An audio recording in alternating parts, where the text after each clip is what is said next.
Türkiye, 2003'ten günümüze ormancılık, su ve meteoroloji alanlarında muhteşem yatırımlara, sıra dışı projelere imza atıyor. Orman ve Su İşleri Bakanlığı olarak son 14 yılda suyla alakalı 6447 tesisi ülkemize kazandırdık. Bu tesislerin 423'ü baraj.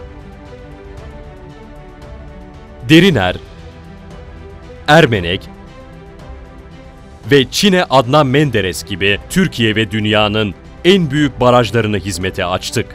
Bereket burada. Birilerinin petrolü var. Biz de artık su akar, Türk bakar diyorlardı. Şimdi ne diyoruz biz? Su akar, Türk yapar. Cumhuriyet tarihinin en büyük sulama projesi Gölsu'nun ikinci safhasıyla 1071 gölet daha inşa ediyoruz. 2003 yılında sulamaya açılan arazi 25 milyon dekarken 64,3 milyon dekar arazimizi suya kavuşturmanın mutluluğunu yaşıyoruz. Hizmete aldığımız tesislerle 41 milyon insanımıza ilave içme ve kullanma suyu sağladık. İstanbul, Ankara, İzmir ve Konya'nın 2071 yılına kadar olan içme suyunu temin ettik.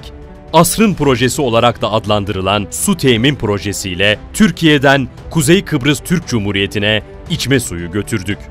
Çevre dostu HES'lerle kendi enerjimizi üreterek yıllık enerji üretimimizi 26 milyar kilowatt saatten 93,5 milyar kilowatt saate çıkardık. Bölgesel projelerimiz olan Güneydoğu Anadolu, Doğu Anadolu, Doğu Karadeniz, Orta Anadolu, Batı Karadeniz, Marmara, Trakya, Ege, Akdeniz, Konya Ovası gelişim ve kalkınma projelerimizin çalışmaları aralıksız sürüyor.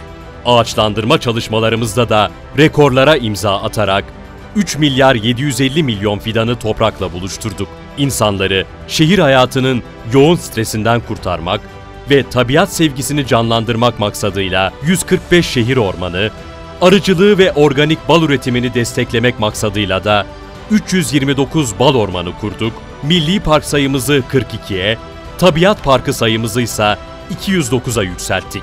Türkiye genelindeki otomatik meteoroloji gözlem istasyonu sayısını 31'den 1674'e çıkarttık. Bu yatırımlardan dünyanın en önemli turizm başkentlerinden biri olan yeşil ve mavinin her tonuna sahip eşsiz bir tabiata ve binlerce yıl geçmişe uzanan muazzam bir tarihi zenginliğe sahip Antalya'mızda nasibini aldı. Cana yakın, yiğit insanların şehri güzel Antalya'ya son 14 yılda 24 milyar liralık muazzam bir yatırım gerçekleştirdik. Bu yatırımların 3 milyar 150 milyon liralık önemli bir kısmı bakanlığımıza ait. Tamamladığımız 16 baraj ve 3 göletle toplam 389 milyon metreküp su biriktirme hacmine ulaştık. Hizmete aldığımız 52 sulama tesisiyle 431.200 dekar araziyi sulamaya açarak çiftçilerimize yıllık 336 milyon lira zirai gelir artışı sağladık. Tamamladığımız 82 dere ıslahıyla Antalya'mızı taşkın zararlarından koruduk. 148 milyon fidanı toprakla buluşturduk, kurduğumuz 5 şehir ormanı ve 128 mesire yeriyle de vatandaşlarımıza rahat nefes alabilecekleri yemyeşil alanlar sunduk. Orman köylerinde yaşayan vatandaşlarımıza 30,7 milyon lira Orköy kredi ve hibe desteği sağladık, 11 bal ormanı tesis ettik, gelir getirici tür ağaçlandırmaları yaptık. Dünyaca meşhur milli parklarımız ve diğer korunan alanlarımıza gözümüz gibi baktık. Yaban hayatını muhafaza ve geliştirme çalışmalarımızı bütün hızıyla sürdürdük. Birisi havaalanı, 6'sı deniz, toplam 51 otomatik meteoroloji gözlem istasyonuyla da hava durumu bilgilerini vatandaşlarımızla anlık ve doğru bir şekilde paylaştık. Bunlarla iktifa etmedik. Antalya'mıza ne yapsak az diyerek 77 milyon liralık 10 müjdeyle daha geldik.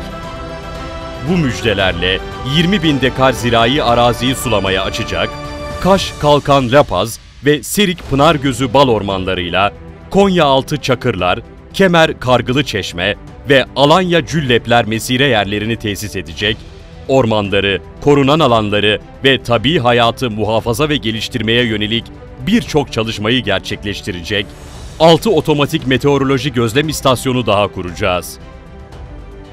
Antalya'da destan yazmaya devam ediyor ve bugün de toplam 131 milyon lira maliyetli 11 muhteşem tesisin temelini atıyoruz.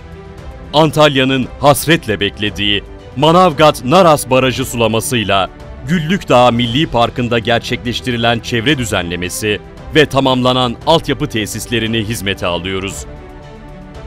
Cumhurbaşkanımız Recep Tayyip Erdoğan, Başbakanımız Binali Yıldırım'la Orman ve Su İşleri Bakanımız Profesör Doktor Veysel Eroğlu önderliğinde Cumhuriyet'in kuruluşundan bu yana yapılan yatırımlardan daha fazlası son 14 yılda yapılarak hayal bile edilemeyen projeler gerçekleştirildi.